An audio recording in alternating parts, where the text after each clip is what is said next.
Don't slow beat me, bro.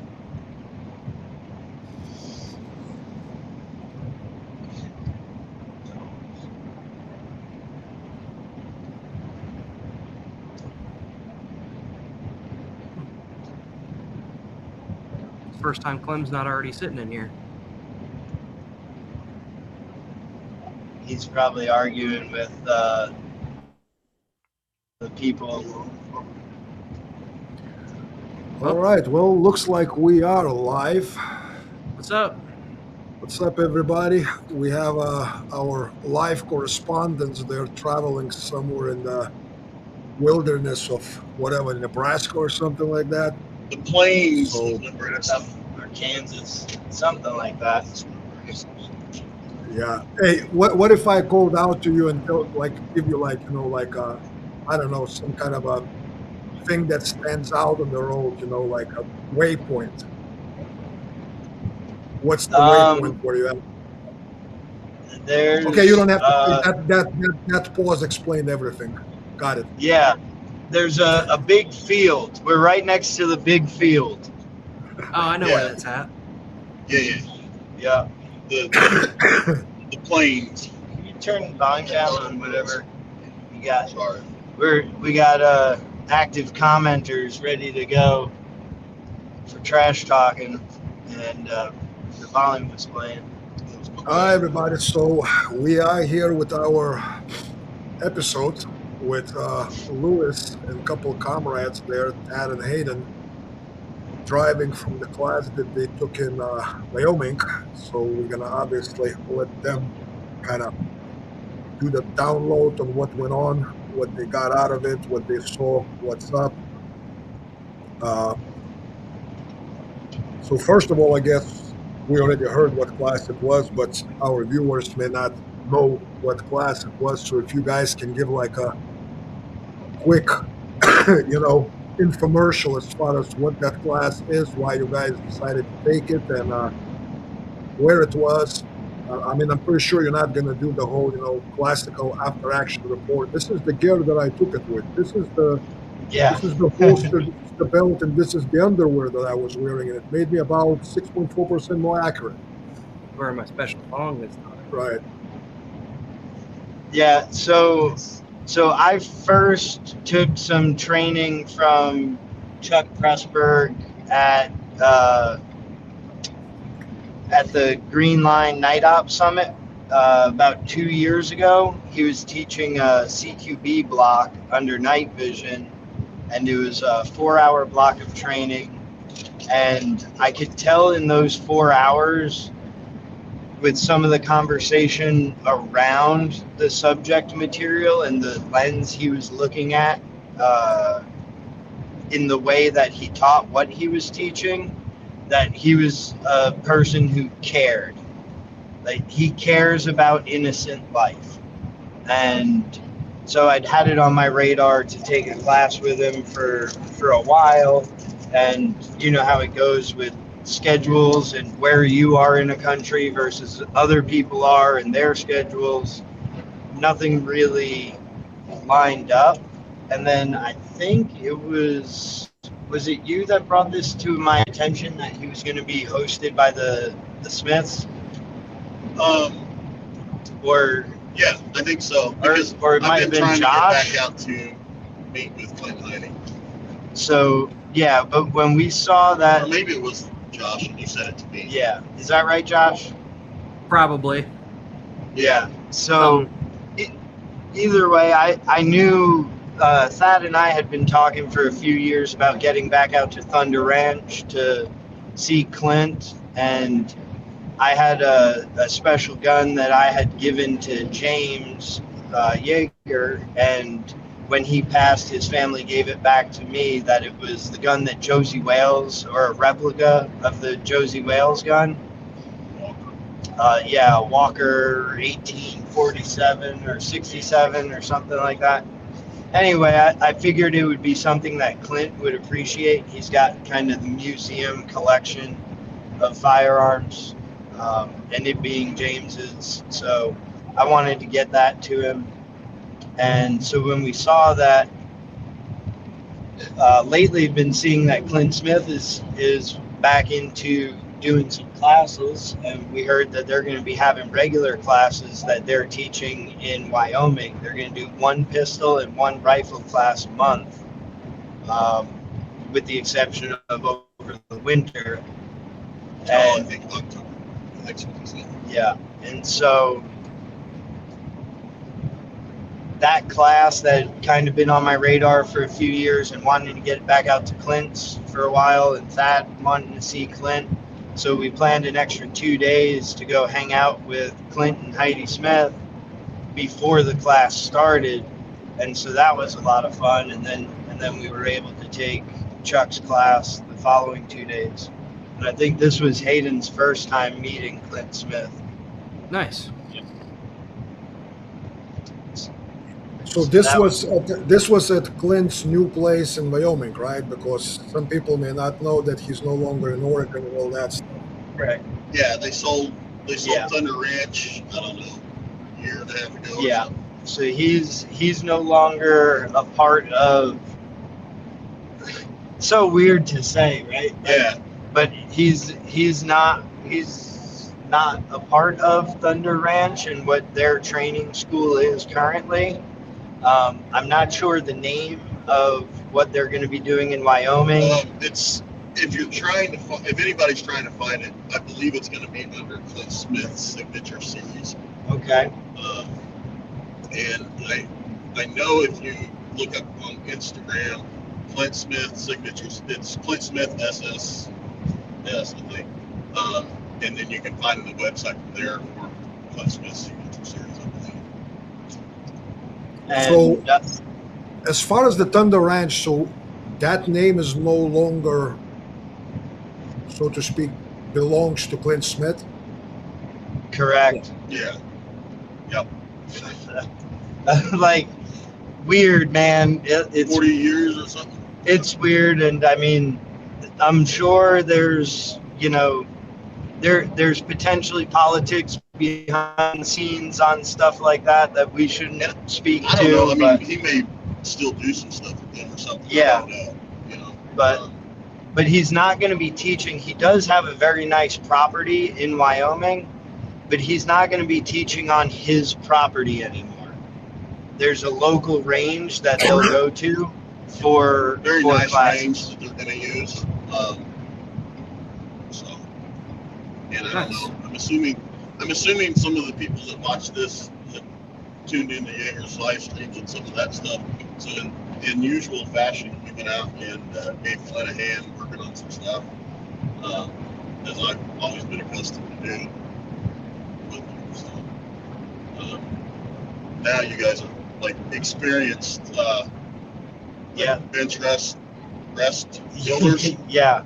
So just so you guys get a scope of it, like, he doesn't want shooting at his property, right? He's going to do it at the range, the classes, but he needs something where he can mess with some guns. Yeah. So he has a full-on pistol range, and then a smaller rifle range, and then a long range out to 300 rifle range. Yeah. Nice. So that's just for him to be able to zero stuff in the backyard and kind of shoot a little bit here and there. Okay. And well, I mean, the man's got to have what the man's got to have, you know? Yeah, exactly. That's exactly it. Yeah. Like, he's got the shed set up where he can work on guns and then slide the window open, and it's 50 yards to the target backer right over there. So a couple like really large bullet traps, some Jersey barrier type concrete blocks, and then steel plate bullet catch, and then 12-foot berm for the long range out to 300, little gravel road in the middle of the cactus and whatnot. Like, if you wanted your own 300-yard range, and it's about as sweet as you could set up. All right, cool. So what was so it was a 2-day class, right, that you guys took? Yep. Yeah, And you said and it was it go was ahead. called. No fail pistol. All right. So what is the like? I haven't looked at the description of the class or whatnot. So what is the premise? I guess the purpose of the class as a stated goal of the class. What are they? What Mr. Pressburg is trying to, I guess, project with it. I think it's so not verbatim course description, but what he gave us in the opening lecture as like what he would consider a win is for you to be able to call your shots to a degree that you can self-correct during the shot taking process to alleviate failures. And I guess in the context of what we see in so much of the training industry right now, everything's timer. Well, I could have made my hits if I went slower. All the nonsense that we hear like that, he wants to flip the script where it's take the time you need to make the shot you need, because some shots there is no acceptable deviation from near perfection. Because you are accountable for your shots. So, Okay. So I'm assuming you guys did not use timers, right? So I don't need to. I don't need to hold like a bottle of holy water upon your return, Louis, so I can wash you with that, right? well, there were timers. Gosh. However, the way in which he used them, it was pretty clear or evident, right, between like the three of us who've done things totally without timers, and accuracy is most important because you can't be hitting the girl down the block like a no shoot, actual hostage shots where there's like a human being standing next to your target, that sort of stuff, versus the gamer people where that timer is the signal to like just like if I miss fast enough, it's good. But he assesses penalties for misses on things that are time based. His penalties for the misses make it so that you are far better to take an extra second and a half to get that shot made correctly than you are to try and have jailbait splits like everybody else wants, and like he would say, burn whitey or shoot a no shoot.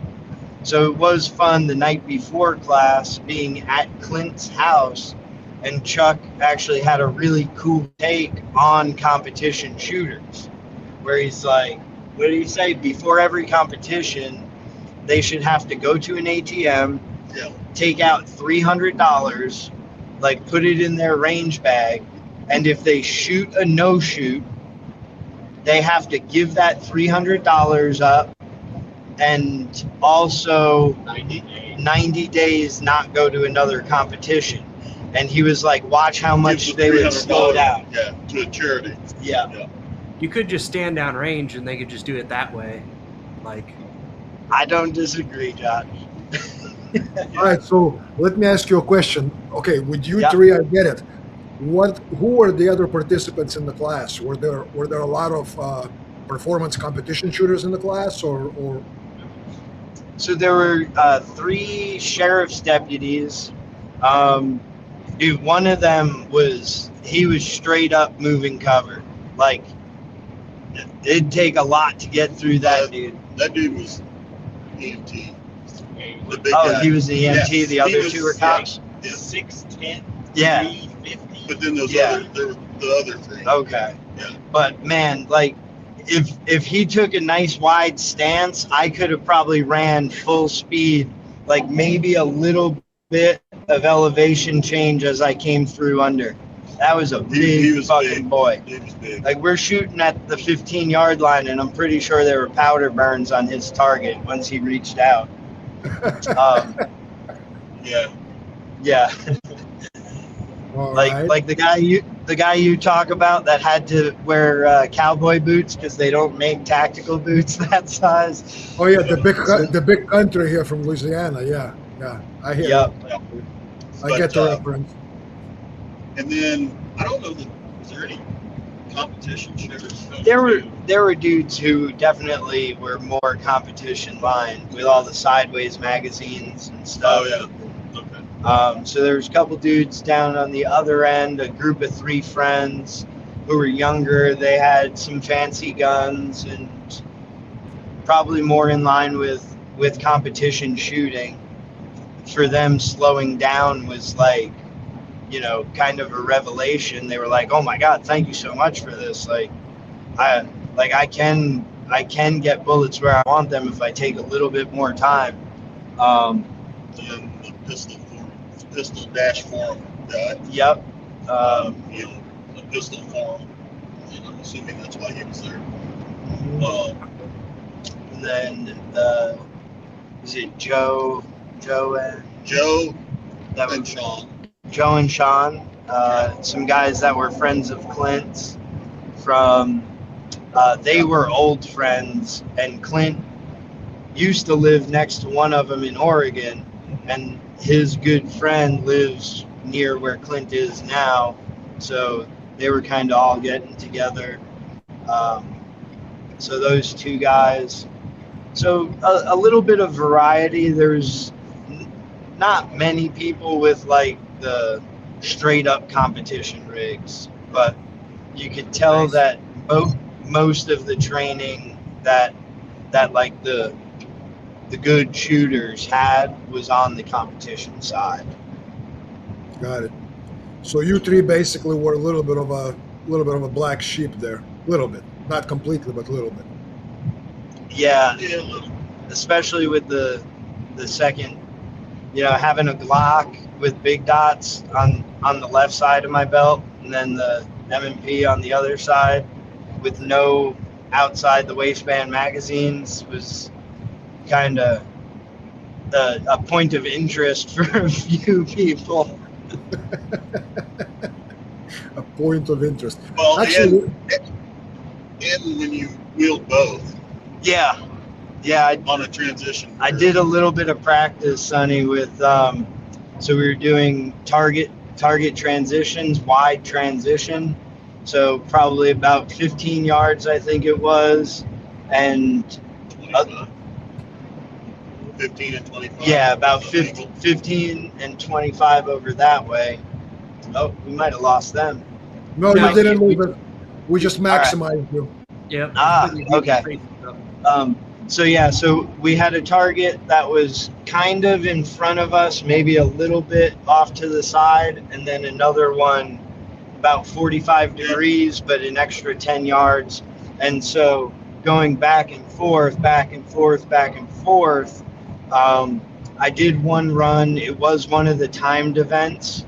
But again, the penalties for misses and not following instructions, so basically target discrimination, were greater than the fastest split times you could have. So it's do it right. And so I did the timed run, and then I said, hey, I'm starting to do this kind of 2-gun thing, and I haven't had much time to shoot the Glock with my offhand. Like, do you mind if I give it a try to compare and contrast? And it's pretty interesting. It wasn't ineffective. Hey, like I've tried that where you're shifting from one gun. It's tough. Lewis did really, really well with that. All right, that's good. I was kind of impressed. He did better than I thought he was going to do. I was like, damn, I kind of feel bad about giving him shit. I see. Cool. So, well, I guess that would not be unusual or an unexpected question coming from me. Um, this was not in any way, shape, or form. My understanding is this was not a competition performance shooting. As far as like you said, if you miss it as fast as you can. But at the same time, this was not per se adaptation to fighting environment. This was pretty strict clinic on trigger press and hitting exactly where you should be hitting, right? Yes, very, very much so. There was some stuff given to play with, which is kind of nice, but it was very much a know yourself, and you can check your ego. Like, I got caught between wanting to score well and wanting to play with some of the things he was telling us to play with. So I knew if I just shot the way I shoot coming into it, I could probably score better. Yeah. But then, like, when I would do that, I would feel like, well, I didn't really process or try any of the stuff. Like, I'm being a bad student to try and do good. And why not try some of the things that he's giving? So would you say, Louis, then, sorry to interrupt you, but so Yeah. then what Mr. Pressburg was doing, at least that's my understanding now, and correct me if I'm wrong, but so basically it was, what I get, it's the ways to self-diagnose your trigger press, your sights, your grip, all the other components that go into making close to perfect shot in real time as you're making a shot. Yeah. Correct. Yeah. He wanted you to be able to diagnose your hits off of the break of the trigger where your sights were and correct it on your other shot instead of getting into it's right here, when you get into a cadence and you just keep making that same shot, that's not, he's wanting you to be able to stop that. And like he said, he knows, he can tell when you're doing that because you'll bobble trying to make yourself stop and correct, and be able to correct it in mid, I don't want to say cadence. I mean, in essence, I guess, that was not then about doing repetitions, but every shot was looked as a separate experiment, as a separate dissection of all the little processes that are involved in making shots. I mean, from the perspective of that, dissecting anything we do, I'm a proponent of that. I think it's great. That's what, like, when you guys were explaining it, that sounded kind of like what Super Dave was talking about. Be able to explain what you're doing while you're doing it. Like, I'm with that. And it's an extra thing. Like, so I guess there are common themes in there, like, know thyself, right? That's what we're trying to get to do in terms of our shooting process. And the experimentation stuff, he would tell us basically, go play. Let's see what you've got. For instance, just one example, I'm going to use this one, just, maybe this is ego, but it's one that stuck out to me. When we went to single-handed shooting, so we're dominant hand or, first strong hand shooting, and he's like, all right, we're at 25-yard line, like, give me the best 10 shots you can make with your strong hand only at 25 yards. You have 10 minutes. So, like, I shoot, boom, boom, boom, boom. And he didn't say anything about one-handed shooting before this. He's just like, go do with what you got. And I think I shot a 96 or a 97. 94. No, you had a 97 On 3 X's. That was on the other. I think on one-handed I had 94 with 2 X's. Yes. But so he comes by, he's like, damn solid work. And I'm like, okay, yep. Like, I guess shooting one-handed, a bit is starting to pay off. Yeah. And but then he goes through, looks at everybody's targets, then gave a block of instruction for a while about one-handed shooting and stuff to play with. So kind of be like in a class where, Sonny, you cut us loose, like, hey, like, go play. And then when we're all looking pretty retarded and frustrated, like, hey, maybe think about this or think about that, the other thing.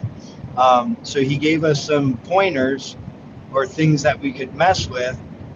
And so on the next shoot, I have the decision to make of, do I try and just shoot a high score again, or will I take that ego check to use the experiment time I'm being given? And so my score went down by 15 points, but I got to experiment 3 or 4 of those other things. Okay. Yeah, that makes sense. That's like people like go through, force on force scenarios like, oh, I just wouldn't go to the tattoo shop. Like, okay, great. But what are you learning of sitting outside and not doing anything? You can go in and try and see where the wheels fall off, like how far you can go, or you can just be like, oh, I would get the answer right every single time. Yeah. What do you think of the donut? We didn't get into it too much. I asked him in the beginning of class because shot calling was one thing he really wanted us to take away. And I told him, I said, being that that's a major takeaway, I don't want to be a bad student or take away from getting that. And I know that the dot is better for diagnostics. Do you think I should shoot the dot or the donut? And I don't think he fully understood it. He had a relationship with James. So he was like, I can understand why you're, trying to bring that to the Camden Mafia, but, you do with it as you want to. But then I remembered that when I wrote the chapter, Garrett Mattson had asked me about shot calling with the donut. So I was like, okay, this is going to be research time for that as well. So I'll be able to articulate and answer that question when it's asked. So I did run the donut pretty much the whole class. I think Hayden did as well. Yeah, and Thad went back and forth between a few reticles. Another thing is the whole class had nuts. Yeah. There was no open side. No, except for when we went to the offhand, I did do a few of the drills with the Glock coming out of the left hand. Oh, okay. But yeah, optic heavy. So what kind of relationship did he have with James? Was it just like, hey, I see you guys over there, or did they talk or what? Yeah, it was definitely closer than that. Not something and topics to be, I think, discussed in public forum, but apparently, James trusted him pretty strongly with some stuff. Sounds good. Yeah. Yeah. I think the way I understood it, probably back, they crossed paths or come in contact way back during James's contract. Yeah. So one of the dudes, I don't think this would be an overshare, but one of the dudes from Pressburg's Ranger class was Jay Hunt. Okay. So they had connections. Damn. Did he know Super Dave? We didn't get into that. It was class. Yeah, class was very fast paced. And similar to like a John Dufresne class, it seems like, or like a Super Dave class. It seems like these like SF Army dudes just that like they've got stuff to hammer out. So there wasn't tons of time for side conversations. It was a 20-hour 2-day class, and it was 20-hour 2-day class. And the first day, he had to change it up because some of it was on paper, some of it was on steel. And the first day in the afternoon, we got into a windstorm, like 60. Yeah, like 60 mile an hour gusts, steady 25 to 30. And Nice. like at times it was dust storm where you couldn't see, like visibility was like 40 feet. Wow. I mean, it was nasty. Like when we went back to the classroom at the end of the first day, I took my hat off and I had dirt on under my bill where it had like stuck like thick. It was nasty. So Nice. that part of it was rough. Yeah. It was coming from behind us into the target backers, but still like that bit that would hit the side of your glasses, like I didn't have full wraparound. Shane and I both wear contacts. Both of our contacts like they were trash. And I was telling people between my ears being slightly spicy and the sand in the eyes, I was starting to get flashbacks to Fear Inoculum.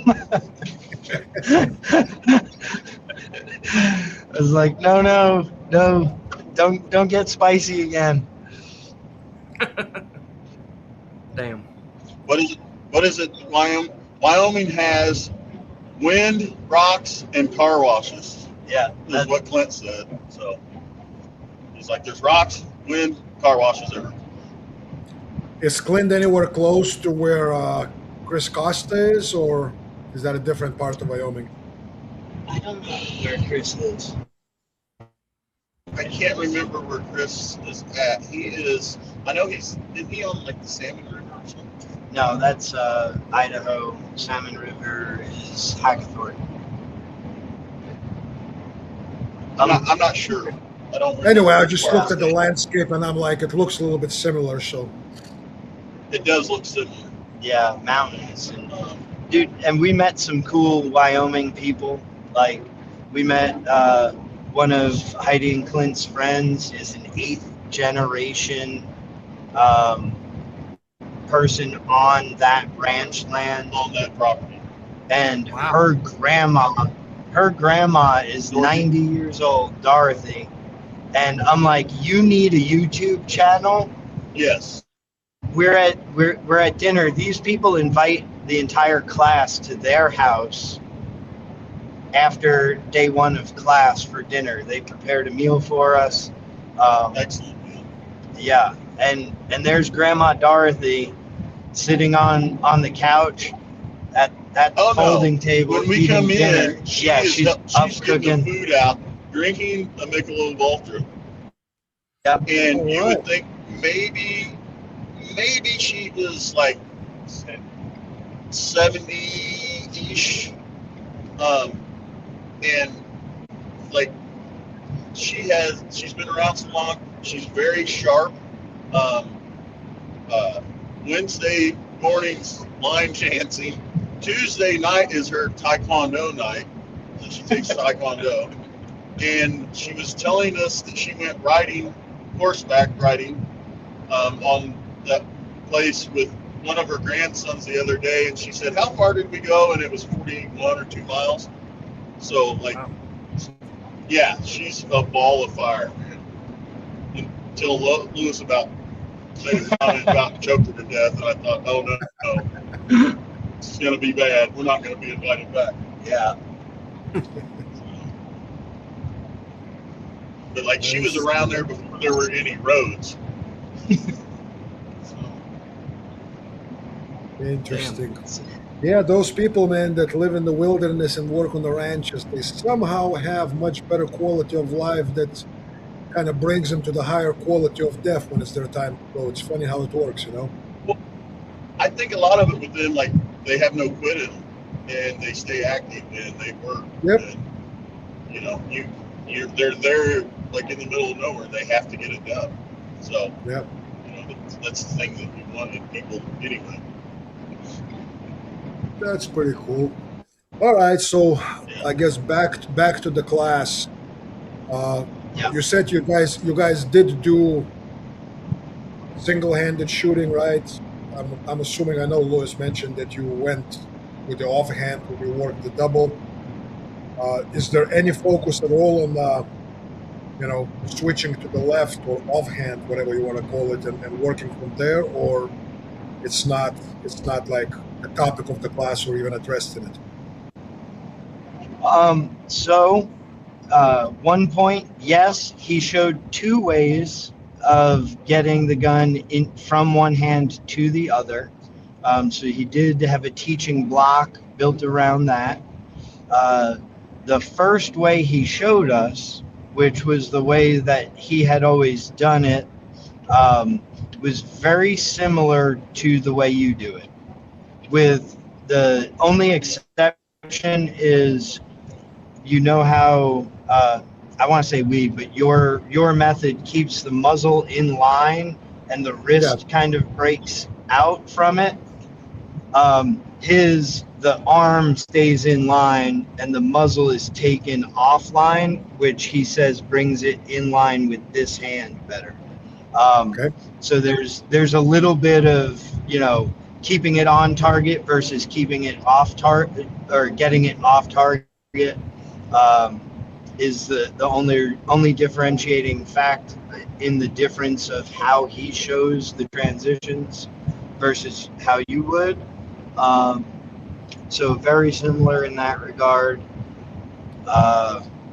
He's not a fan of doing it on the clock, because he does not. He's not a subscriber to the switching hands for tactical advantage. It's for when necessary, if you're needing to hold a ladder on a certain side, or I think that's tactical use right there. Like, well, yeah, but not in terms of exposure and in the ways that Sonny would get into on the 2.5 and stuff like that, or entering a room, or working a hallway, or like in general, unless forced to, he would prefer the gun in his right hand. Got it. So okay, so there is a philosophical difference there. Yes. It was a little bit of because I asked, okay, well, what if this guy over here is a problem and I want to go that way? Like, wouldn't I be better off shooting this way? And he's like, well, if you're moving as fast as you can, your hit probability is going down. You might be better served to move as fast as you can, kind of move then shoot, versus shooting on the move. So mileage may vary. Yes. And then he did show a second way that he said was brought to him for shield work, or as a result of working with cops who had done shield work, where they're hit and don't have, kind of like the guy that Rittenhouse shot, where any of this is not really going to be a thing. Like, it's locked and you can't press the trigger because you're sending the signals, but nothing's happening. Like, you just take it around to the tendons or the nerves that make the hands react, and it's just there, and you think it's doing it, but it won't. And then it's where you can either physically open the fingers up, or you could do a kind of an inertia rock, and the gun comes loose, and the heel of it catches into your palm in here, and then it was an over-the-top pinch at like on a 1911, basically where the safeties are at, pinch and then out and get your grip. Okay.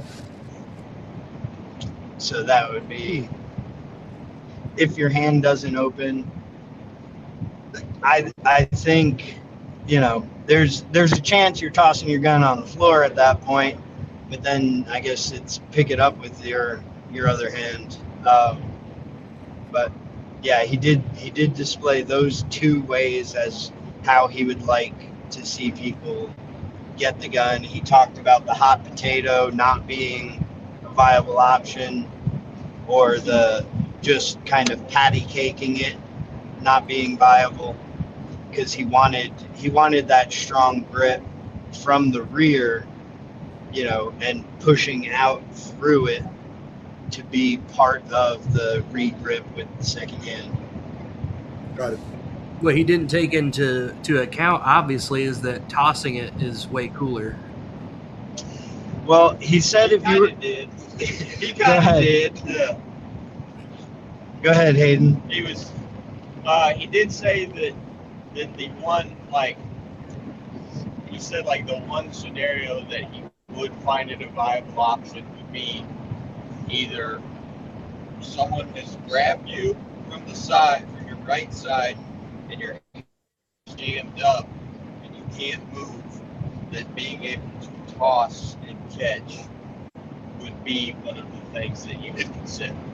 If your arm was pinned and you only had wrist movement, or you know, something along those lines.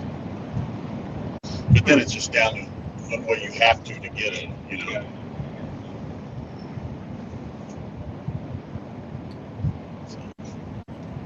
Okay, I guess without seeing it, for me, it's hard to say anything. But Right. so then the wise man said nothing. Yep. Yeah, he did have a couple new things in terms of grip and grip pressures when shooting one-handed that I hadn't played with before. And like I said, I played with them on that second run, and I scored much worse. And then I was talking to Hayden. Our targets were next to each other. Well, all three of our targets were next to each other. And I was like, oh, well, I guess I should go back to doing it the way I did it. And then immediately thought, like, well, 1 or 2 reps of doing something, if it's not better than the one you have 1,000 reps of doing, does not necessarily mean that the thing sucks. Yeah, Right, we right. talked about it a few times before. True that. So there's some stuff to go home and play with in terms of that. Cues.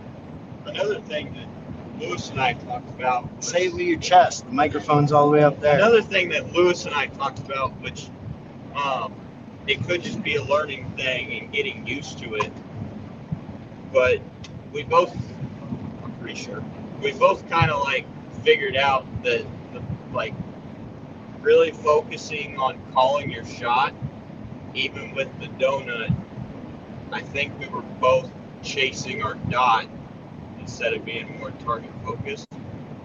And like that could have just been a learning thing, like trying to distinguish both of those things. But I kind of felt that way. Yeah. I mean, that's what I found. It goes back to why the donut is superior for actual use. It makes it where you end up putting too much attention. It Mhm. feels like, and maybe it's just trying. Yeah, you put a lot of attention back onto where your reticle is when you break for the shot. Yeah. Yeah, I did cheat code in the morning of day 2. We were having to shoot again groups for score, and the sun had like just popped over the mountain behind the berm, and like that glare was so bad and like washing out in the optic and causing like refraction off of the emitter. I was shooting the open emitter. It wouldn't have been as bad, or it wasn't as bad with the enclosed emitters, but with the open emitter, it was like I had like 3 donuts and a whole bunch of speckles. And so I took a piece of duct tape real quick and was like, put it over and shot the first like 3 or 4 drills occluded. And that was good at tuning me back in to the target focus.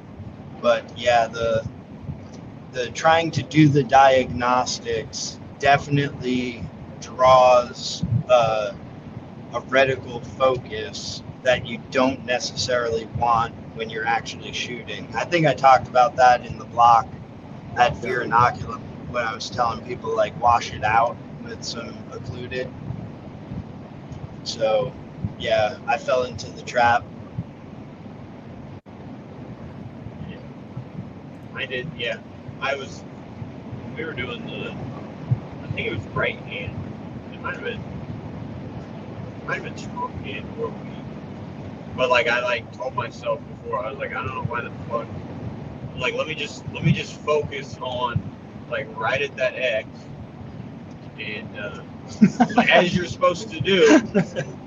And then I ended up like I think they were all.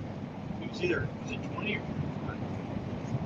25? Yeah. But it was like probably the best group in class, and I managed to barely throw one just right outside of the BA.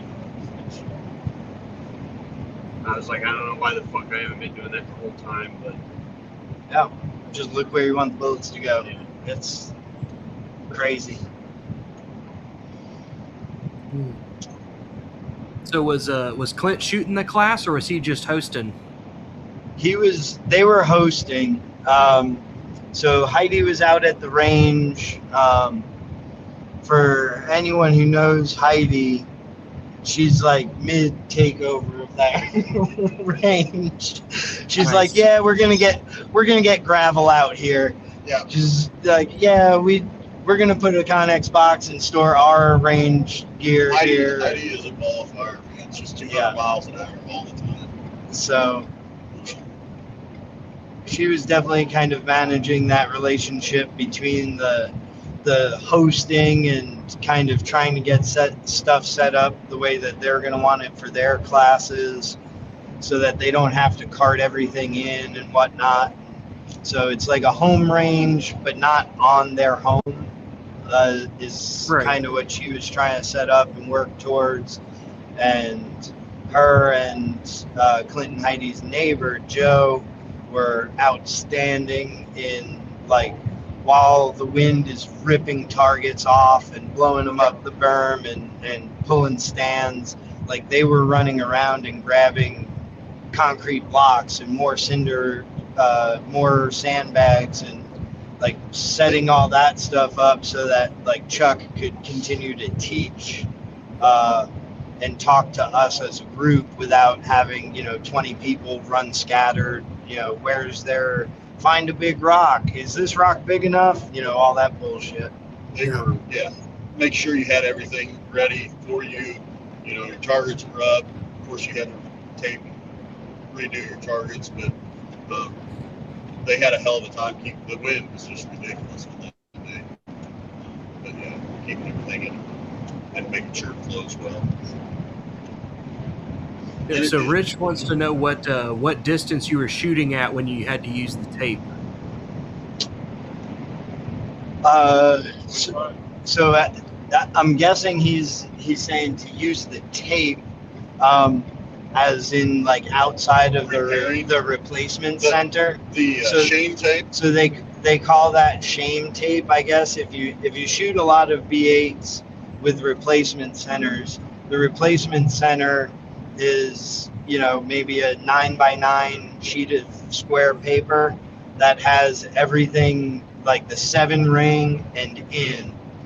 And so ideally you don't have to use any tape, because anything for score, you just spray glue and stick a new replacement center on. I think he meant for the occluded shooting. Yeah, I think that's what Rich meant. What distance you were shooting when you occluded your shit. Yep. So that was at 25, then 20, then 15. I think by the time we were up to the 10-yard line that morning, I think the sun had kind of gone down, and that's where the teeter-totter on accuracy versus speed.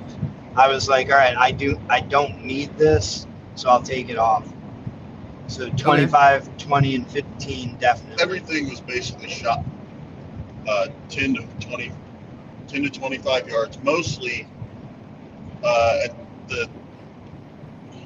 a lot at 15, and part of that they did because the wind was so nasty and the dirt and everything. They felt sorry for us, I think, give us a little extra there, but most of it's done at 20 for the most part, usually. Nice.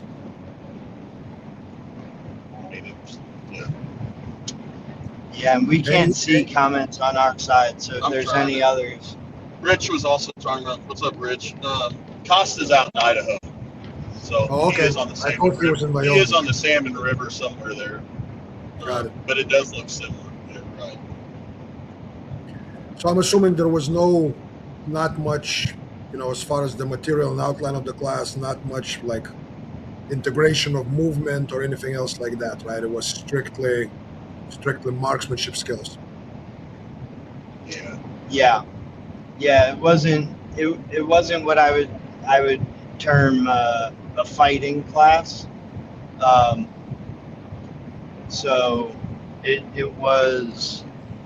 He really stressed the knowing where your shot went, like off where your sights were when the trigger broke, and pushing accountability for your shots. So, don't miss. Yeah. Take your time. The not missing is not missing fast is less important than making your shot, with a little more time. Yeah. And trying to get people away from competition where you might be able to blaze through something and take the penalty and still score better than making good shots. All his drills, even with shot timers, had penalties worked in where if you couldn't do it fast enough and miss a game, it was going to hurt you on the time, and you were better off on some of the drills. They were timed depending on distance. Some of them were you had a 6-minute time, and use your time to take the shot instead of missing. Yeah. So where a Ben Stoger class, he might say well, if you got 15 splits and put one in the hostage, as long you have enough time to make another makeup shot in the bad guy, and where Chuck is more no, that's not effective for real life. So Right. It's a wake-up call to those guys, and I think a good bridge in between the untimed, say, in fighting pistol, there's no timers, and we've seen people take that class where they're I'm not going to use tape at all today, and they shoot totally within their limits and never push themselves to get any faster. Myself being a victim of that for a long time, where Chuck's all right, some stuff was pass, fail, hit or miss, but you need 80% to be a pass. So for 15, right, for 15 rounds, as we're practicing, you've got 15 rounds, you can have 3 out of that 15. So you should practice at an 80%, and then he would put us under eval, and now it's 100% accuracy from each run, it has to be in, or it's a no, like no score. Like Yeah. no score. Okay. I think we lost you for a second there. I was just, I was gonna ask the guys, and I know, like Louis said, it's a 2-day class, so they had few repetitions here and there, but to me, like with a lot of things of this nature, where it's such a deep focus on, diagnosing the small little details of, the craft of marksmanship, making that each shot, as close to perfect as it can be. That's what I'm kind of. Yeah, we got you back. You guys froze out there for a little bit. All right, we're back. All right, so I was telling Josh here, with things like that, where it's such a, you can say hyper focus on some of the nitty gritty details of what was that DVD that Jaeger had, Missology, right? Why do you miss? Yep.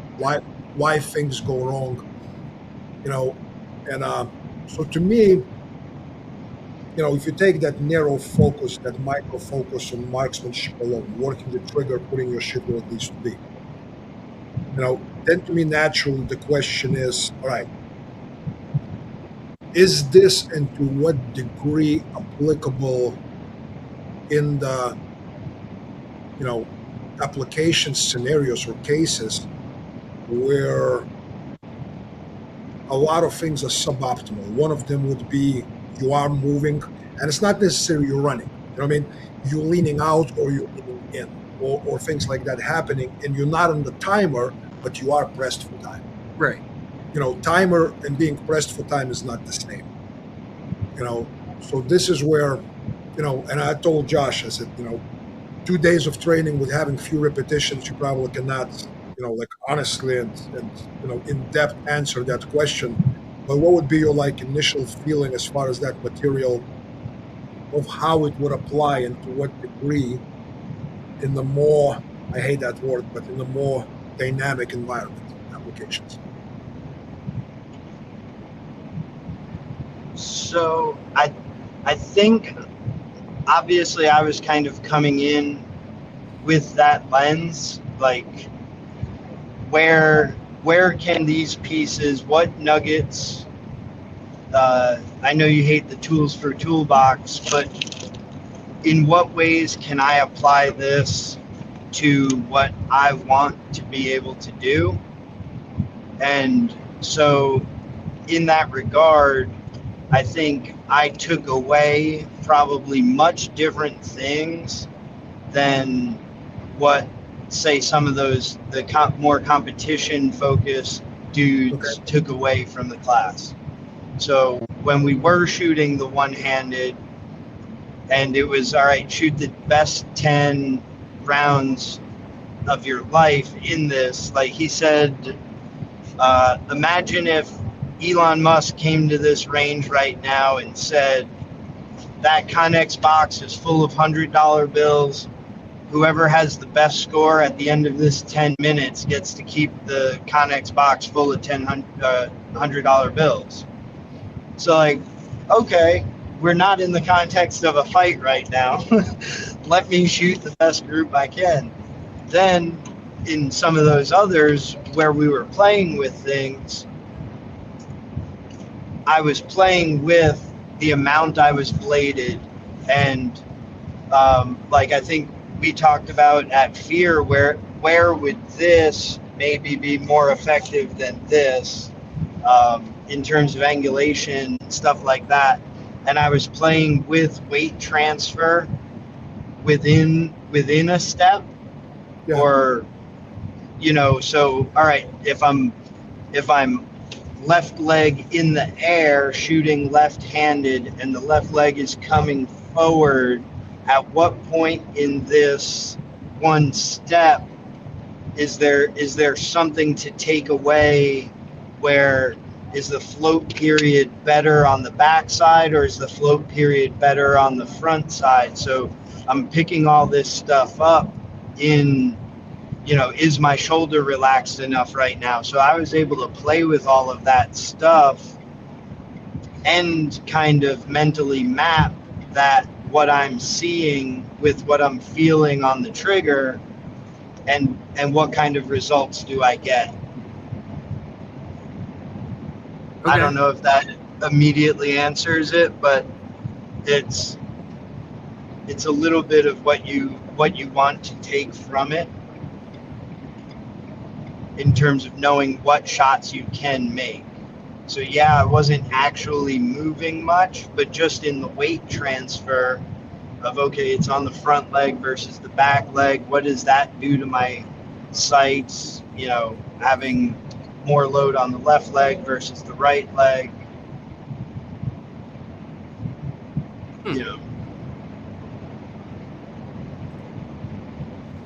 Makes sense. Maybe. I don't know. It was words.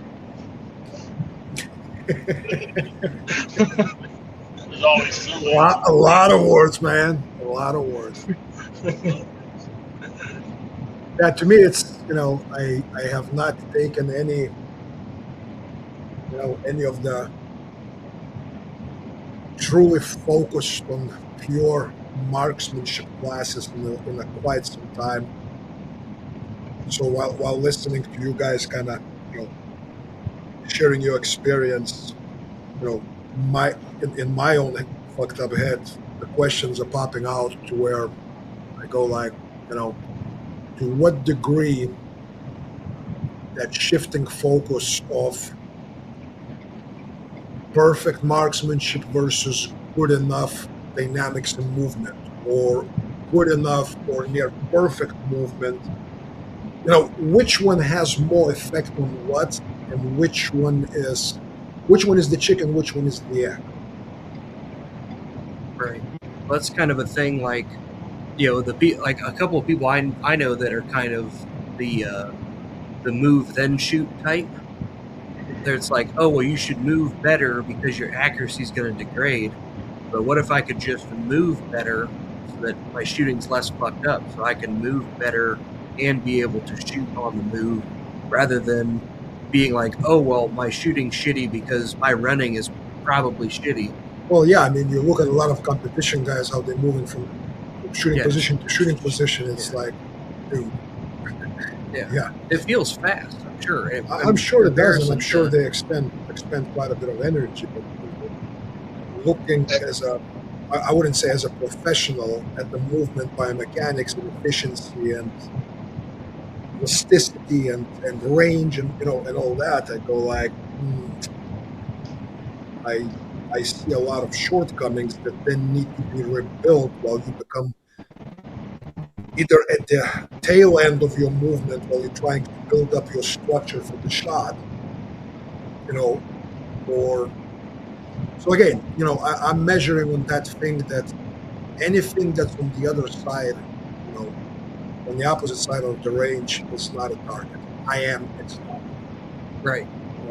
That's my measuring stick, and I have a hard time getting rid of that everything is a target, but I'm not. Right. I have a hard time getting rid of that in my head, and maybe it's a little bit one-sided, but it just blinks the red light in my head. Oh, for sure.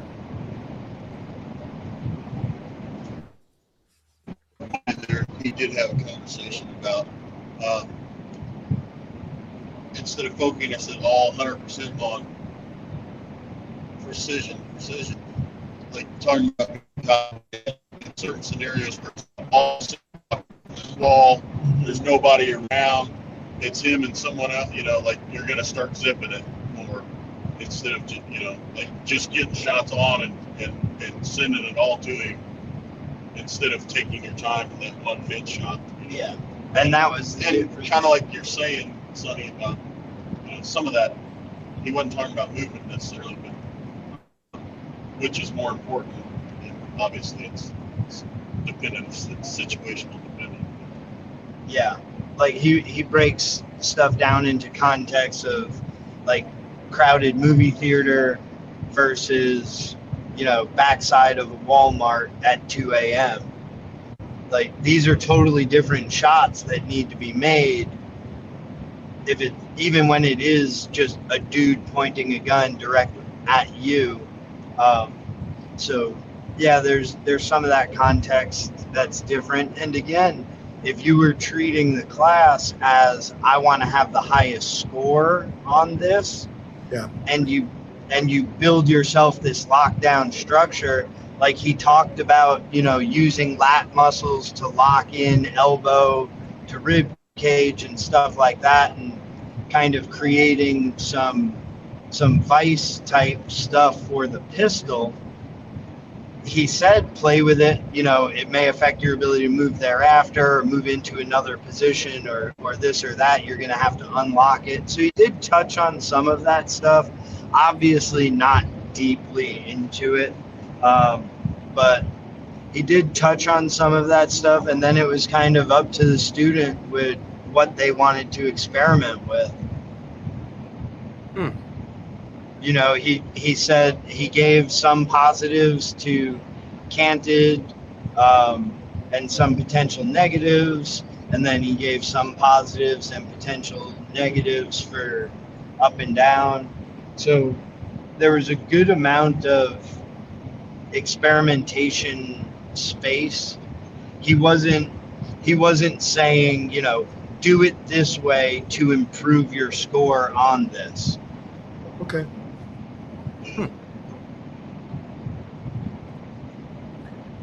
So overall, it does sound like it does have a little bit of it does have a spirit of not being in complete like locked architecture where, my way or the fucking highway. Correct. Here are some ideas. Here are some tools. Play with it. See what. But also at the same time, he's not, from what I understanding, like the context is not provided, and it's kind of left up to a student to how you're going to interpret contextually, as to application of those skills or little tools that he's giving. Yeah. So, and I can see where you said, those competition guys on the other side of the range most likely took completely different, outtakes from the class than, let's say, what you did. Yeah. And like he talks about that like spectrum of, say gunfighting and competition shooting or performance shooting. And he talks about how it's a spectrum, and he's like, they're not wrong necessarily in what they're saying or doing to get what they want to get done. Like, their efficiencies do give you more time, but now what are you going to do with that time? If you've earned yourself another quarter second, are you going to just get that bullet out of your gun that much faster? Or are you going to take that quarter second to possibly improve where that bullet's going to land? And so that's kind of an interesting piece. Okay. So what was up? What was up with Clint? Did you guys hang out with him? Yeah. Yeah, we did. We when I had contacted them and told them we were going to be in the area and would like to stop by, like I said before, every time I've gone up there and had free time, like we help him out with different things that he's needed. Like when I went up there with James, the times I was up there with James knew like if my skill set where I weld and build things and this and that, and James first time hit me up with, hey, could you do this? And I was like, well, yeah, if I had my stuff, he could. Good. I told Clint you'd do that on Thursday. So I've been accustomed to going up there and helping him, and in that, we helped him put his benches up on his range. we got to go to we were staying in Cody, Wyoming, and there's the Wild Bill Cody Museum. And if any of you guys are gun people and the history of gun, they have an amazing museum, and it's really several museums stuck together. But they've got a gun museum that's in there, and we didn't even touch it, and we were only there 4 hours, 5 hours, maybe. Yeah, and like at first it's like you were in contact with Heidi, and she's like, hey, yeah, meet Clint at the gun museum. Yeah. And so I'm like, okay, we're gonna go look at some guns. It was such a different experience than I expected going in, because like as soon as Clint got there, like we're walking around like three knuckleheads, like, hey, check out this pirate gun, and like, look how heavy that thing must have been. Yeah. And then Clint walks in, and it's like, you want a good tour guide for a gun history museum? Yeah, military gun stuff. Like, they're just in general. Yeah. They have, what did it say, 42 or 4,500 guns on display, with 7,000 in the collection there, and then up to 10,000 total. But it's like, if you're really going to check out the guns and the different ones, it's a 2-day thing to go through it all. We didn't even touch it. Like, it's 2 floors in there just of guns, and we did maybe 2/3 of the top floor quickly. Yeah, they've got some cool, and just for me, I like stuff like that, like in New York, going to Grand Central and looking at stuff that like people made with no power tools. Like, how are they making these barrels in 18? And they had a little Whatever. section set up with that showed some of the old barrel lathes from 1930.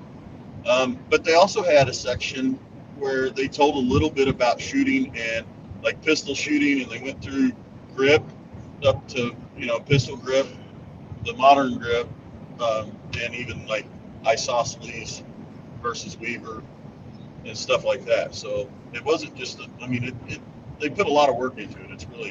It's awesome. Dude, they had a knuckle duster. I would have tried to steal it for you, Josh, but I'm pretty sure that glass was thick. Yeah.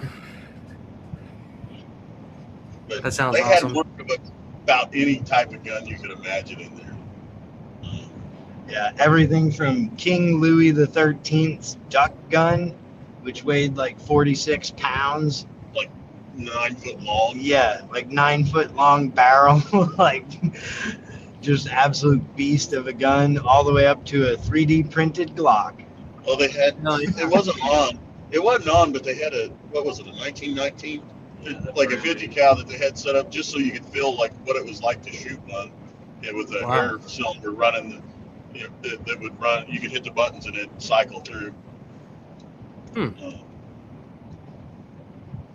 So that's awesome. Like the fucking knowledge that Clint has on literally everything. Like, we're walking at one point, we're like, all right, let's go eat lunch. And we're like, okay. And like, Clint takes about 5 steps and points up on the wall.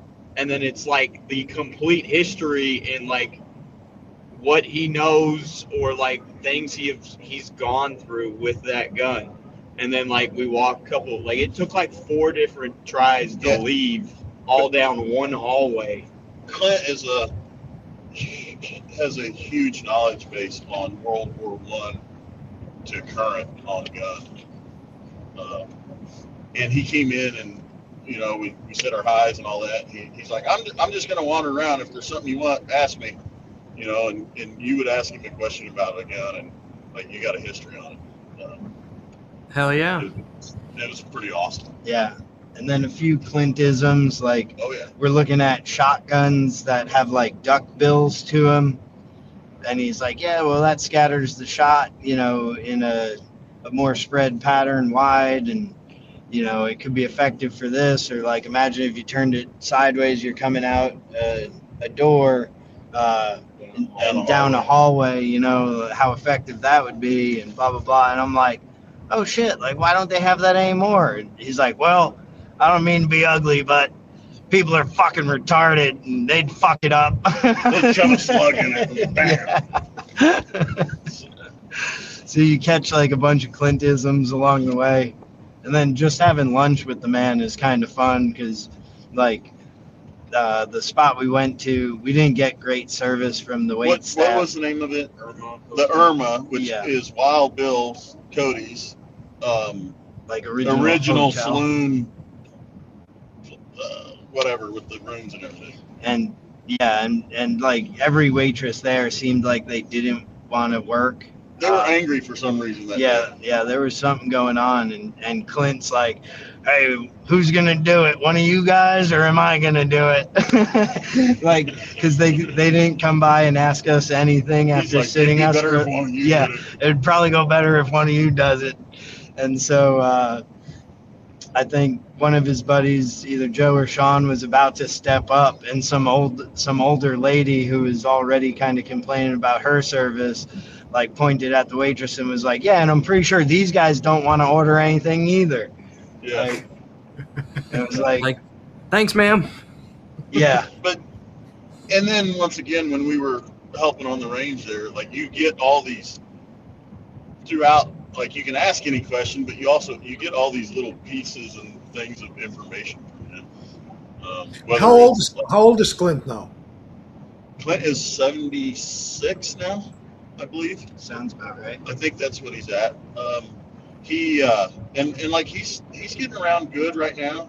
He's got, he's 76 and he's been beat up his whole life, So, but he's still like Heidi's 200 mile an hour. He's still 100 mile an hour. Like, dude, he won't let you pick shit up. Like, yeah, Heidi tells you, hey, like make sure he doesn't do this and do that, and then it's like, hey man, like you're not supposed to be, and it's like, damn, okay, yes sir. Like we got a sledgehammer out and like tools, and we're messing with stuff, and I'm like, all right, like, I'm just gonna throw this in the side by side if you want to get it started, and he's like walking in the opposite direction of the side by side to come pick up the sledgehammer. It's like, man, I can carry it. Like, yeah, there was some of it. It was blocks and mixing concrete and dumping it in, and like he wasn't sitting there watching us. Like he had concrete on his hands too. Yeah. Hell yeah. Yeah. That same day, we got the tables built, and he's like, "All right, I'm gonna go in and rest his knee up." He's like, "You guys go over here where this canyon is and fuck off for a little bit and come back." And we're like, "All right." So like he goes inside, we leave. It was like 2 hours. Well, whatever. Heidi was like, "Make sure he lays down." Yeah. We come back, gets his weight off, and he's outside running around in his side by side, raking gravel. been raking gravel and doing all kinds. So later that night, we eat dinner. A couple hours go by. I go in, and I go pee. And when I'm coming out of the bathroom, he has a gun room in his office. And previously that day, there was no guns or anything on that wall. And when I came back out of the restroom, I just looked in there, and like there was guns all over the wall, and he had completely redone that entire room. So that house that they moved into, and then they closed in another section of it, and they had just gotten that room done. Yeah. And so he's still getting it all together, but man, there is no quitting that guy. There's no slowdown. I was like, "What'd you do today?" He's like, "Oh, nothing. Fucking rested my knee, whatever. Fucking pussies. I'm gonna go do this."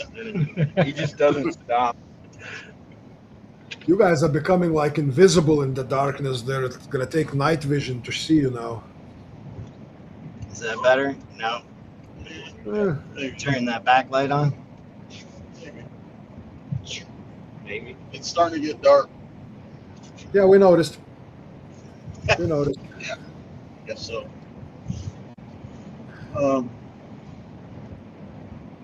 But yeah, I mean, it's been a lot of information in this trip. Yeah, and then some little conversations. Like he walked up. One of the first questions he asked me was, "So you running a TV screen on your gun, or you got iron sights?" TV screen. Yeah, that's what he calls optics. It's like, you got one of them TV screens on your gun? And I was like, well, one of them's got a TV screen, the other one's got big dots right now. And then he goes, so in for the penny, but not for the pound, huh? And then he asked Hayden, like, what about you? You got a TV screen? You probably carry that where it's pointing at your dick, don't you? Yeah. So Clint is not a TV screen fan or pointing at your dick fan, huh? Correct. Yeah. Yeah, but he's not. He's not I mean, against it. Yeah, he's not going to say you can't do it in his class, I don't think. I think he's just, why? Yeah, like, I don't know. Yeah. He's like, I think he's just more like, I'd rather not point it at my dick than, well, I don't know. Yeah, but he does, and I think he's still carrying 1911, so Yeah, I don't know. there might be an extra hurdle to overcome in terms of, He does carry a Glock sometimes. does he? Yeah. So, I mean, I don't know. I'm not that good a shot, so I don't think I'd be able to hit that small a target. And some of that shit that he's talking about, like, he's just going, it's not his preference, but Yeah, it doesn't really matter. and he does like busting balls. Yes. No, for sure. All right, do we have any questions from the public? I don't see anything really. So Adam Hall says hello. Uncle Tacitus says hello. Jay says hello. Then Kara Lee says hello. Don Rocco, Rich. I guess we already talked about Rich. And then Marcus Omer says hello. Very cool. What's up, guys?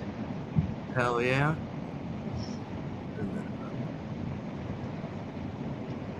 Got a banner running.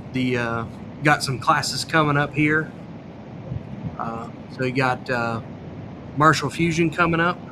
Yep. So that's for those that are into like the MMA and the martial arts thing, seeing where they intersect and connect and depart. That'll be fun. That's the 28th and 29th of this month. Then So that's like this coming weekend. yeah. And then you got the Fight Like a Girl class, so that's in a couple weeks. It's April 18th and 19th. That'll be fun. I don't really know if I can put it into words. We can't. Like, Is Abby watching? I don't think she did. I could tell her to. My wife was very interested in the Fight Like a Girl. I told Hayden he should come down with her for that they might even have a place to stay. Yeah. Funny So- that. Because Hayden fights like a girl. Well, he probably should. Yeah. I mean, I'm sure I could figure something out in 2 days. Oh, yeah, definitely. Oh yeah. So we also I was in touch with Evan. So we kind of narrowed down the March Madness for 2027. So that's going to be a fun one. So we're going to start with 1 day conflict management, then zero to hero radio, then shooter fighter matrix, then shooter fighter matrix DP, then tactical radio, then fear lock. Hell yeah. Dude, sweet. That'll be awesome. Then Do you know, is Evan going to stay for Fear? I think You that guys was the talked plan, but I think that's probably like how the family's doing and if how the business is doing. But I'm sure he would probably certainly enjoy the class and learn a lot. But Yep. Probably taking 2 or 3 weeks in Texas, We'll see. maybe. Anything from Bill wanting to do March Madness, or he wants to be separate, or Well, we're probably going to do something with Bill separately. okay. but I'm not sure yet. Sounds good. So I'm gonna really quickly in the restroom. Okay. Yep. And then we've got the no games coming up. So that's the gaggle of downrange dudes doing some cool stuff. So Jay, who is on here, Jerry Nuss, Tim Morris, Calvin Lim, and then Sonny Lewis and myself will be here. I guess we've already got quite a few signups for that. So kind of probably a once in a lifetime thing, getting those dudes coordinated together all at the same time again.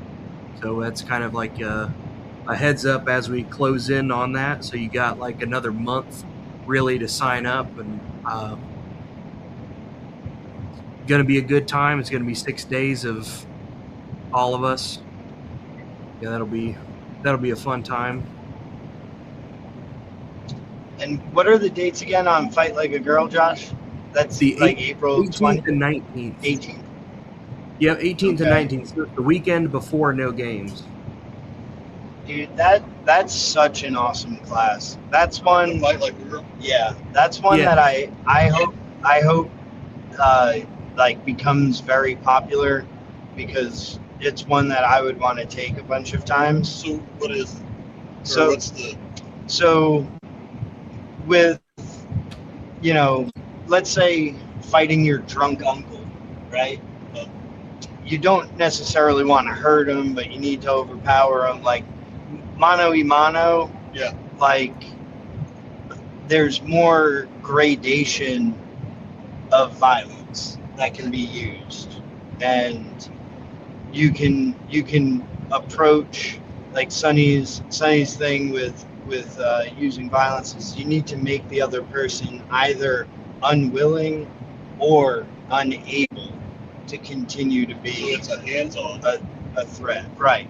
So this is hands, improvised weapons, and some stuff like that. But since, like, if I were going to attack Abby or I'm attacking Haley, right? Okay. They don't necessarily have the strength to. It gives them a knowledge base of ways to incapacitate without killing. I believe that's kind of where it's headed. Yeah, it's, and So Sonny it's can around- clarify it, but It's some ground type stuff. or not going to the ground, because if it weight turns advantage off into of it. if it Okay. turns into a pile where Yeah. you're on top of Haley, like she's really behind the Yeah, eight ball at that there's point. but But- such a But she needs to be, disparity of force. like Cooper would say, aggressive enough or vicious enough, fast enough. Mhm. I think the Fight Like a Girl class really hits on those things where, like, you know, James would say the only fair fight is the fight where the only unfair fight is the fight you lose, or something to that effect. Like, it's strategies for making someone unable to continue to be a threat to you fairly quickly. Am I getting some of it there, Sonny? We were just talking about Fight Like a Girl, and I was saying I hope it becomes I was asking popular. him what it's. I think really Fight Like a Girl, in my opinion, is almost like a cheating shortcut for people like for guys that are not willing to invest time to really become, you know, proficient and very good at, let's say, damaging things with hits or kicks or knees or elbows. You know, it's kind of like a lazy fighting, and that's why it works so well for women, because you're not reliant on certain attributes. You just need to find yourself close enough. Right. That's I was trying. Go ahead. No, I was just going to ask him if it was finding ways to incapacitate without killing, or to that. Yeah, it's basically, you know, it's basically the ways to create a physical, psychological overload on the person's systems without relying on, you know, having to break his fucking trachea. or Right. Okay. or snap his shoulder out of place or whatnot. It's more about tactile overload of unpleasant kind that's being done in very quick succession with overlaps that is not in any way, shape, form dependent on you having size advantage, strength advantage, or any of those things. Okay. Yeah, that does sound like. And I think actually for the most part, at least in my experience, what I've seen out there on the shooting ranges and in classes, most dudes that carry guns, they fit into that category because they suck at hitting, they suck at kicking, they don't have physical attributes. They would benefit greatly from this. Oh yeah. Well, that's I was talking with a lady at the church in Tyler, and I was trying to kind of explain what it was, because she was like, "Oh, well, is there any kind of like a women's self-defense?" I was like, "Yes and no. It's like it's not only for women, because like Lewis and I took it in at SRF, and it's like basically like you're setting yourself up, like the analogy that you used is like if you had to fight the gorilla and you're the monkey, you can't just match gorilla strengths and fight like gorilla. Right. You have to do something a little bit different, and those are just realities. Yeah. So it's like the way that you like it is like if I could just have like essentially the cheat codes to do the lazy fighting, like I would sooner do that. And if I had some like ideally, like I'd like to get people that I know down to a class like that, because they're probably not going to put in the time to take systemic classes and do the thing, but making them unable or willing to continue as quickly as possible without the tremendous over-the-top fight. Yeah, and I mean, obviously that's important because most people that aren't super active as far as working out all the time, like most people don't realize that 30 seconds of rolling around fighting somebody's about it. Yeah. If you're going full on, like you want to get it done, it's quick. Yeah, that's part of like what I talked about at the OC block in Fear, is that like like that's the thing is like especially with dudes, it's like a thing like, oh well, I don't need that shit because I can fight or whatever. Like I really don't want to do the asphalt MMA, like rolling around like in the broken glass and the dog shit if I don't have to. Let alone if you've got somebody who, like, I wouldn't say like, oh, I'm a great fighter, but if you got somebody with even less skills and less capability than me, I wouldn't want to do that if I didn't have to. So like, I don't see what the disconnect there is, other than a lot of like gun dudes have like a weird ego thing of like, oh well, that's not for me because I'm a grown man or whatever. Well, a lot of the dudes, not even just the gun dudes, but gun dudes for sure. Dudes in general. They very grossly overestimate their own abilities, competence and abilities when it comes to laying hands on flesh. Yeah. They think. Did we lose him? Did we lose No, we're here. We're still here. Okay, you're good. All right. Let there be light. Yeah, this is studio lighting here. There we go. It's definitely studio quality, man. But at least now we see three faces, because before then it was like in Russia we had a joke, about three black guys in the dark tunnel. Yeah. But yeah, with what you're saying, most people that don't actively engage in some sort of martial or MMA or whatever, they do underestimate themselves. Yeah, don't overestimate themselves. I'm sorry. Yeah, I cannot tell you in how many classes for me it was like, okay, so a basic task, right? We have a drill in escapology. I go like, you stand there with your gun in your holster. The guy moves at you from 8-10 feet away, and then when he reaches the distance where he should be able to kick you in the nuts, he tries to kick you in the nuts. And you step out of the way and you access your gun and whatever. And then I'm going, it didn't even cross my mind that kicking someone in the nuts is actually unachievable feat for 90% of guys that carry guns. And then I'm watching this shit, and they look retarded. They can't lift their leg. That kick certainly will not do any damage to anything. Forget about being accurate and actually hitting the nuts. Especially in the stress environment where so to speak, there's mutual movement and exchange going on, and I go like, well, I overestimated that simple thing that I'm going to kick your ass. You won't. You can't reach ass. You can't kick ass. And that's absolute majority of people that carry guns, and they think that they are. Yeah. I don't need training. I'm good enough. Yeah, that's the biggest thing that I've heard from people, like especially for the pepper spray stuff. Yeah. But then even the gun stuff is like, oh, I don't need that because of this, or I don't need to do martial arts because I have a gun, or I don't need to take fighting pistol or shooter fighter matrix because I'm NRA certified. Or other dudes say, yeah, I understand. Not always I'm justified to use the gun, but I'll just punch him in the mouth. And then you look at their punch and you go like, dude, you're not going to be able to knock out a 12-year-old boy. Yeah. You don't have capability. You don't have skills. You don't have coordination. You don't have accuracy. You don't have physical attributes, nothing. I mean, you do fight like a girl. No insults to ladies, but most dudes are not much fucking better. They're bigger, but they're not much better. Yeah.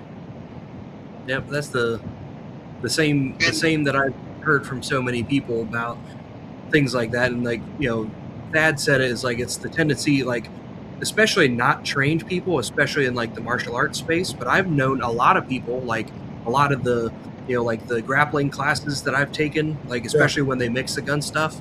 There's a lot of this jiu-jitsu black belt or this like karate black belt is doing this thing, and they're doing the same thing our competition gun guys do, is they're playing a game like when it should be for a fight. Like there's one that was the entangled gunfighting class with Zach Bush. Like the guy is winning the physical fight, but immediately I shoot him in the head with the pistol. So he's already doing like what I assume is some sort of a ninja arm twist or whatever, but I've got another free hand and shoot him in the head. And then after, obviously he's not dead because it's a force sim gun, and he goes and traps that one, and I've got a knife on the other side, and it's like, it's not just that, but yeah, even with the stuff in the Fight Like a Girl class, the part that Lewis and I did, there's a lot of stuff there. And then, like I said, even the OC stuff, Clem is like physically capable as a martial artist, and like he certainly thought it was effective. Yeah, well, so, shit. I mean, we have plenty of videos to show that it's effective. So and anyone that questions it and they go like, well, these guys act like pussies. Come on up. Right. Well, that's the stuff that I hear all the time is I don't need it. So, like, especially if it's a thing that you wouldn't trust. Yeah. Like, I wouldn't carry it, but I would give it to my kid. And I was like, that's the same if I had like, hey, there's this shitty pistol that I wouldn't carry. Here, my wife carry this piece of shit. I haven't seen like OC usage in a while.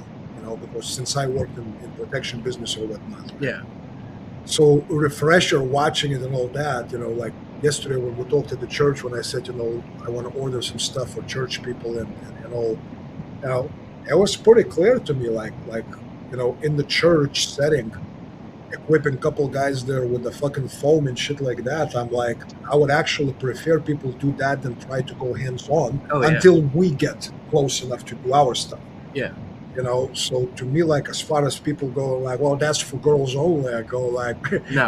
Hold my can, baby. Yeah. Well, that's what I would tell people all the time is like a lot of the situations that I had been in, like there are people that I don't want to go hands-on with. Like I have like bodily fluids or solids all over the place in environments that would be terrible. Like I don't think anybody would go to a jiu-jitsu class on a staircase or like on the pavement and stuff. Like all of these things. Yeah. Like it just totally like, oh well, I don't need that. Like or are you gonna jiu-jitsu like a giant pit bull? I don't think that's gonna work very well. I tried it with 2 dogs when my 2 dogs were fighting, and I tell you what, man, I wasn't winning that fight. No. No. And then I'd rather not have to shoot the dog or have to shoot some crackhead. So it's like, yeah, I'll just not do that. And then for $13 on Amazon, that probably more or less is all. Yeah. Like, So again, coming back to the topic of additional skills for fight like a girl, most dudes look at it and they go like, oh, it's for women. Holy bullshit. Just like OC is, well, it's a women's self-defense. Bullshit. Sure. Absolutely bullshit. Yeah. Also, along with, if it's one-on-one and you're a male and they're a male, you got to have a reason to get a gun out first. I mean, well, like Craig Douglas. If they don't have anything, if they're no gun, no knife, you can't just fucking wheel a gun out. Yeah, I'd rather fight like a girl and win. Yeah. If we're in hand with a dude. Yep, absolutely. I mean, I'm not looking for the Don Fry, like that video. You gotta be able to prove that disparity of force first. Hey, you hit hard as fuck. I ain't trying to fight you. Like, I'm trying to win like a girl. Sure. Like, right. I'm gonna get there fast. Yeah. Like, this makes sense. Like, without any weapons, you would have to know it's Don Fry, and you're gonna need that. Well, I'm saying he had that famous fight where him and the Japanese dude are just like, but I mean, next one. You're gonna have to know it's him. Like, that's a manly fight. I don't want any part of. Right. But I mean, if you have any brains in your head, you don't. Yeah. So, all right, dudes. Well, you've been on the road now for a while, and we had you talking to us for hour 40, and you're driving at night now. So, I don't think any of our viewers want to watch live on camera a fucking crash somewhere in Nebraska. Well, I think out here, the worst you'll do is run off the road and hit a fence. There's nothing here. I mean, there's a tree until there is, or a deer. Yeah, that's true. So yeah. So you're probably gonna make it back, Louis. What, Wednesday? Yeah, sometime Wednesday. Today's Wednesday, somewhere in the evening. Got it. Because I think I'm gonna stay and sleep in tomorrow at these guys' place, and we still got several hours ahead of us and hang out. So yeah, I'll be back in town Wednesday evening. Okay. Well, Sweet. If we don't see you Wednesday at church, because Wednesday is the Annunciation, so there is a mass at 5:30, I believe. I think it's what I said. Then we'll see whatever we'll see. I have to also prepare Thursday in our homeschooling co-op. I'm doing a presentation to kids about Russia and how misunderstood Russia is in American education system. So that's going to be fucking fun. Yeah, so please film that. Go to where parents go like, eject this family. I hope you're filming that, dude. I don't know. I'll ask Megan to video. Maybe. Yes, please. Awesome. Especially reactions of the parents in the classroom. They're gonna go like, "What the fuck?" Yes. Yeah. If you want to take the DJI this way, it can follow you as you're giving your presentation. Yeah, like McDonald's has real beef and there's no trainings on Russian TV. I know, right? So, that sounds good. All right, dudes. Drive safe. Thanks, man, for chatting with us and giving your account from the class. Sounds interesting. Sounds like you guys got some good value out of it, which is cool. For all of you guys watching, check things out. Contact Louis, contact Mr. Pressburg if you're interested in classes or whatnot. If you need more information, obviously ask any of the guys that took the class, and they can send you more information, or at least guide you in the right direction.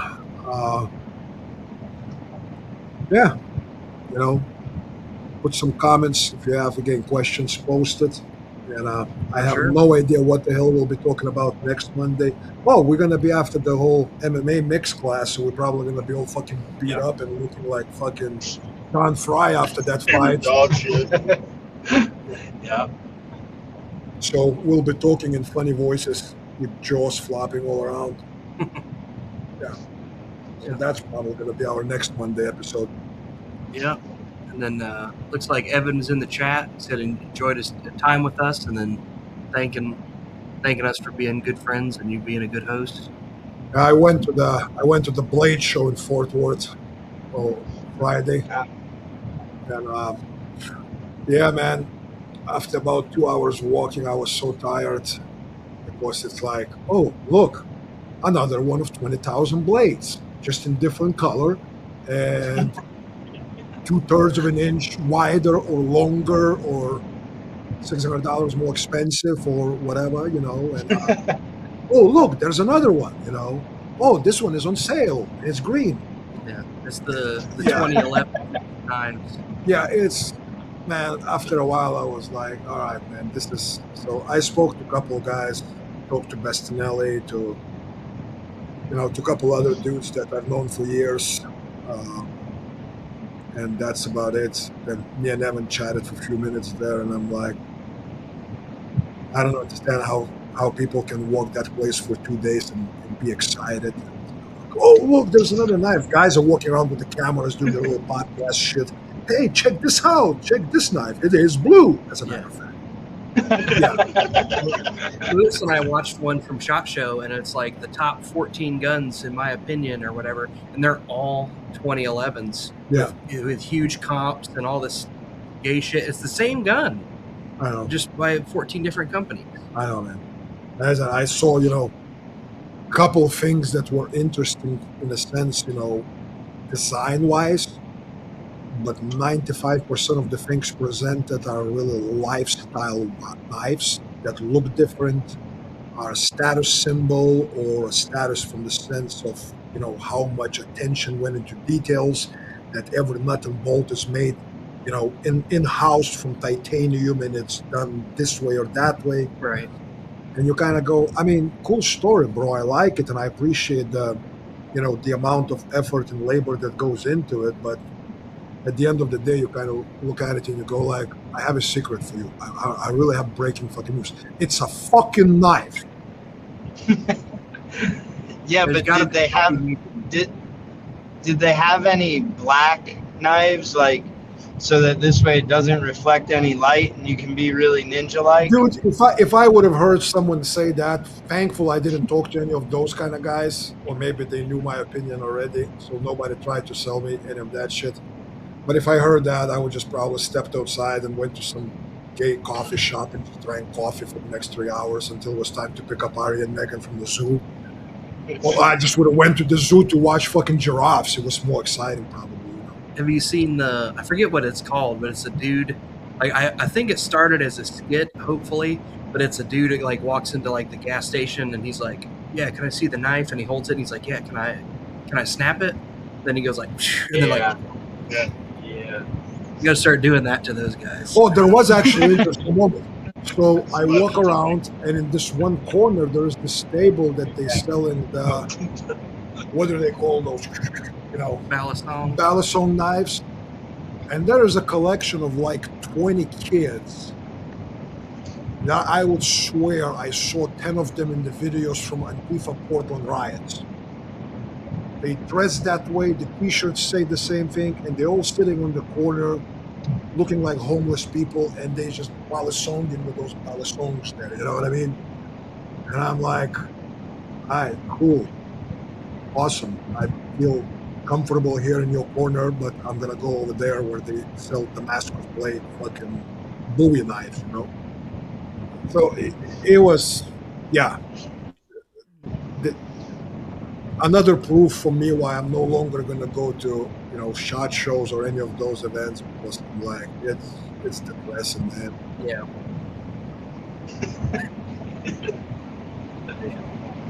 Sorry if I'm ruining the vibes about the big events and all that. Just, no, not for me. Wow. All right, Josh, to end the thing, say something. Leave some comments. Any questions you guys got? Sign up for classes. I already told you when the dates were, so rewind it or check the website. Anything else from you guys at the truck? That's it. Well, thanks for your time. Thank you. We'll see you soon. Sounds good. Yep. All right, see you, dudes. Close this bitch out.